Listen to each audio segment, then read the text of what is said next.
اب اگلی حدیث جو دوزخ کے حالات میں آپ کے سامنے میں بیان کر رہا ہوں، اس میں دوزخ میں جانے والوں کی تعداد ذکر کی گئی ہے، اور اس حدیث میں حضور اکرم صلی اللہ علیہ وآلہ وسلم نے فرمایا کہ آدم علیہ السلام سے اللہ عز و جل آدم علیہ السلام سے خطاب کریں گے اور فرمائیں گے کہ اے آدم، وہ عرض کریں گے کہ میرے رب، میں حاضر ہوں، آپ کے حکم کا تابع ہوں، اور ساری بہتری آپ ہی کے ہاتھ میں ہے۔ تو اللہ عز و جل فرمائیں گے کہ اے آدم، اپنی اولاد میں سے دوزخی نکال دو۔ وہ عرض کریں گے دوزخی کتنے ہیں؟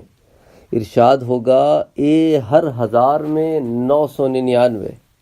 یہ سن کر اولاد آدم کو سخت پریشانی ہوگی، اور رنج و غم کی وجہ سے اس وقت بچے بوڑھے ہو جائیں گے، اور حاملہ عورتوں کا حمل گر جائے گا، اور لوگ حواس باختہ ہو جائیں گے، اور حقیقت میں بے ہوش نہ ہوں گے، لیکن اللہ کا عذاب سخت ہوگا جس کی وجہ سے بدحواسی ہو جائے گی۔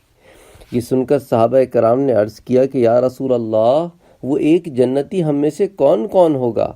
آپ نے فرمایا گھبراؤ نہیں، خوش ہو جاؤ، کیونکہ یہ تعداد اس طرح ہے کہ ایک تم میں سے اور 1000 یاجوج ماجوج ہیں۔